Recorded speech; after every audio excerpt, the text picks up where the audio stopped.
Hello. It's Saturday the 15th of April, and I thought we'd have a little day in the life of the flower farmer. I have already done a fair few things, like been to Wincanton and bought and ordered galvanised buckets from Mike's hardware shop for stock for my wedding flowers through the summer.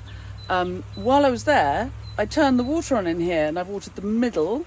I'm now going to swap it over and water the side and then the other side. I water for half an hour each on Saturdays only. And I'll take you whiz around the garden as I go, and I'll show you what I do on a busy Saturday. But basically what I do is I always try and do two jobs at once. For example, watering and something else. So this is now time to switch it over. And if you're new to the channel, please subscribe, press the bell icon, and we'll tell you when we've got more clips coming up. And if any of the tips and tricks I give you along the way are helpful, you can always buy me a coffee, or better still, join my club. The links to coffee buying and club joining are in the blurb to all my clips. Right, let's get on. It's that time of year where you cover up, open up, cover up, open up. So I've got to take the lids off all these seedlings, or they'll get too hot during the day. Look. The cleome's germinating. I had this in the pot polytunnel to germinate for 3 weeks, and it refused to do anything. So I thought, as is often the way, sometimes you try and do something in one place and it doesn't like it. So take it outside, change its conditions, and it pings away. This seed, I always write on my seed trays in child's crayon. Cleome white, Higgledy Garden, and it was sown on the 18th of March. There we are. So just taking the compost buckets to empty, and I'm stopped in my tracks by the crabapple blossom bursting into flower. I'm very much keeping an eye out for what I'll have in flower for my weddings. I've got 3 weddings the last weekend of April, so I'm keeping a keen eye so I know what I'm going to have to cut. Definitely there'll be crabapple blossom. And it's that time of year where you begin to see your helpful gardening friends as you go.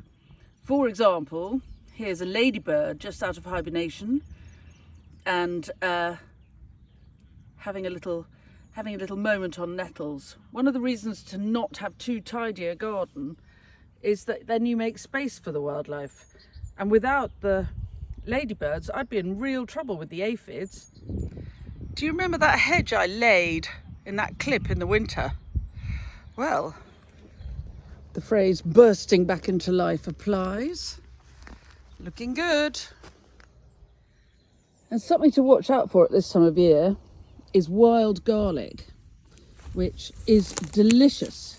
So I'm going to cut some and make pasta with a fresh wild garlic, walnut and cheddar pesto for lunch.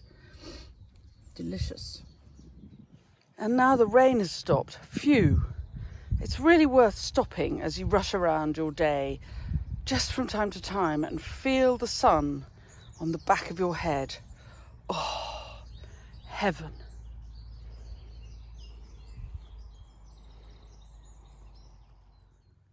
So it's later the same day, and I'm taking a few, you can see where I've been, dahlia cuttings. I'm just starting.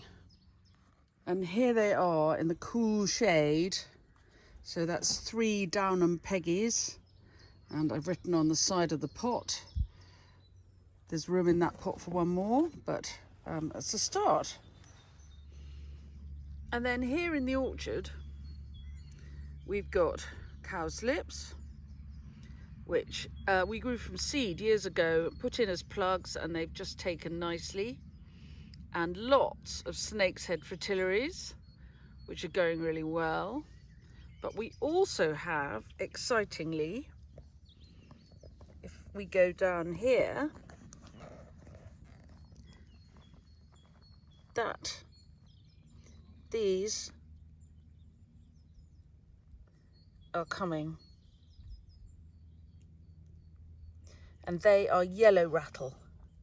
And this is the plant which, if you can establish yellow rattle in your meadow, it predates upon the grass, and then it allows, because the grass is weaker as a result, it allows the wildflowers to grow through. So we start with the cowslips and the fritillaria, and then on we go. I'll show you all summer long. And you can begin to see the perennial wildflowers cushioning up in their foliage. So this is meadow cranesbill, for example. The leaves, the big leaves here, buttercup. And my mother, Georgie, would stake these white fritillaries so that she could make sure that the seed was collected, so we get more white fritillaries. Can you see the honeybees working the flowers? I'll see if I can get closer without treading on any orchids. I keep trying to catch them. Oh, here we go. It's not a honeybee. It's a little furry bumblebee. I've frightened it off. There's a honeybee working this group of fritillaries. If I walk in slowly, you might see it fly out. There.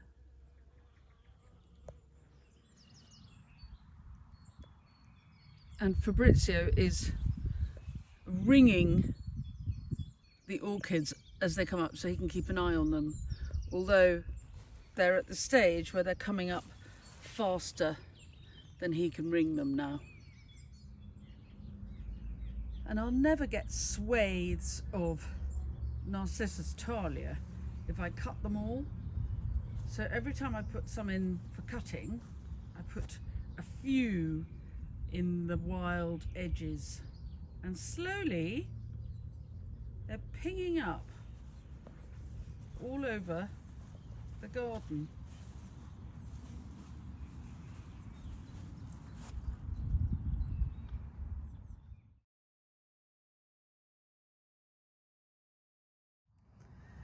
Right, so that's about 35 dahlia cuttings, and I've put them in the shade in the polytunnel. I don't want them to get shocked by too much light, just let them settle. Next job, pricking out a couple of trays. These are helichrysum, and I did so quite a lot, so I'll have 2 trays of helichrysum. I'll prick them out into this empty tray, and then so I'll have 30 in the tray on the right and 30 in the tray on the left, which will make 60 plants. So I'll need 2 running meters of metre wide bed for them when the time comes. Before pricking out, I always make sure that both the seedlings, which are going to be handled, and the earth into which they will be planted are well watered, so there's no chance of the little tiny root systems drying out. I may regret having sown so many helichrysum, despite appearances. This glorious sunny afternoon is gorgeous, and the sun on the back of my neck is heaven. But old wives' tales sometime mean truth. The ash trees are out before the oak, and it's the first time they've done that for years. And you know the old rhyme, oak before ash, in for a splash, hot summer. Ash before oak, in for a soak, cold summer. Helichrysum may not be such a popular, happy plant in my garden after all. They like it warm and dry. So what else have I been up to this sunny Saturday? Well, 2 wedding inquiries, one for September. A lovely couple who are going to just have flower crowns. I think that's such a good idea. Just flower crowns, nothing else. They are rightly considering that the venue is very beautiful and doesn't need huge amount of floristry to embellish it. It's a very beautiful venue, so they're quite right. A garden venue, they'll be outside anyway. So I like them, and I'll do that very happily for them. And I've got back to another potential client for next year, next spring, asking about flowers for an April wedding. So I've gone back and talked about what'll be in flower and given them some ideas, and we'll see whether they want to book. And then there's also, I've got 3 weddings in a couple of weekends' time, my first weddings of the year. And one of those clients was asking for a bit extra this morning, so that's good. And so I've replied to that, and I've got to do the invoicing for that. And I'm just going to get these seeds pricked out. And I'm going to have a little mow, and I'm prepping for what they call no mow May, which I really love. And it may sound counterintuitive to be mowing for no mow May, but actually what I do is I'm mowing paths. So rather than mowing swathes of lawns, I'm just mowing a path because I need to be able to drag my trolley around okay. But I'm going to leave as much long grass as I can, because then we'll have, this may not sound as if it's what I want, but we'll have then lots of mice. And if we have lots of mice, we then have owls. And for me, I think if we can have an owl, then all is well, don't you? So I've got to do some mowing. And I still have to do my hours writing of the day. But I'm getting all my jobs done. And it's possible that I won't mow till tomorrow. It's been very, very wet. We'll see how we go. It's only 2:30, 3 o'clock now. So we'll see what we're like in an hour or so. And a quick mow of a couple of paths. And I've yet to take you round and show you what I've got in the garden. So we're getting there, slowly. And yes, it's Saturday. So there has also been 3 loads of laundry, and both children have been delivered or fetched or something with friends, which is very good. Luckily they have friends, because they would find life here very dull with their mother, who just likes to play with seeds and little plants all the time. Other things to look at? Well, I love the way the perennial phlox grows up in a great big long line. On the left of this picture, wild bluebells and silver scilla. And I think if I look,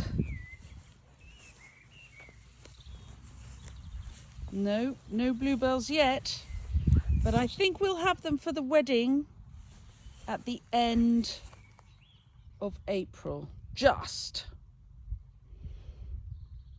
Look, they get hot. They're flopping because they're hot. Tomorrow morning they will be standing up straight because they'll be cool again. They're not thirsty. They've had plenty to drink over after the last week or so. And the first of the honesty is flowering in the tunnel. And not far behind outside, there is honesty as well.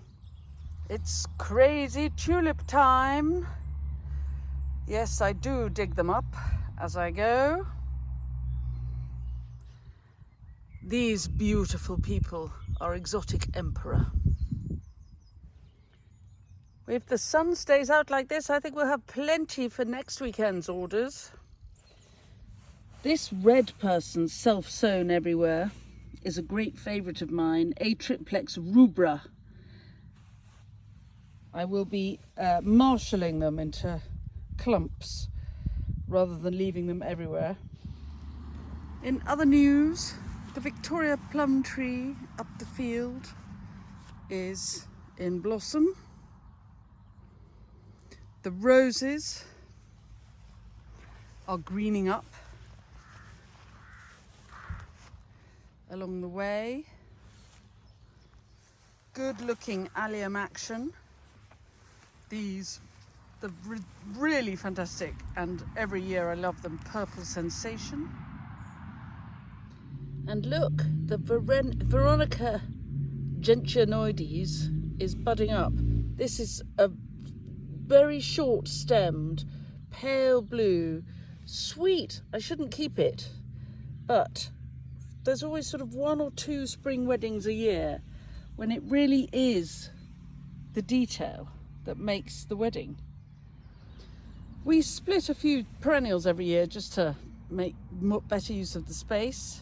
These are campanula and have been done really well for a couple of years in another place, clumped up nicely, so we've split them, and then we've got a good chunk here, so they should be a nice little crop. The whole place is feeling really green and just ready to pounce. Right, I'm done for today. There's nobody here but this chicken, so I'm going to go and have my hour writing with a nice cup of tea. It's 5 o'clock in the afternoon, and I think I've earned a sit down. The mowing will happen tomorrow, but just imagine, the thing about doing a no-mow May is if you mow paths, then it looks as though you mean it. It makes it tidy and looks meant. So I will be mowing narrow paths so that it's easy for me to pull my trolley around. But I will be leaving most of the grass long and not attacking the nettles too much, because you saw those ladybirds earlier, and I saw those ladybirds earlier, and the more we have the ladybirds, the better. I mean, I don't want to mow all the ladybirds up. I'm going to leave most of the nettles where the ladybirds are for them to live on. And then when I get aphids, the ladybirds will come and eat the aphids. Fair exchange is no robbery.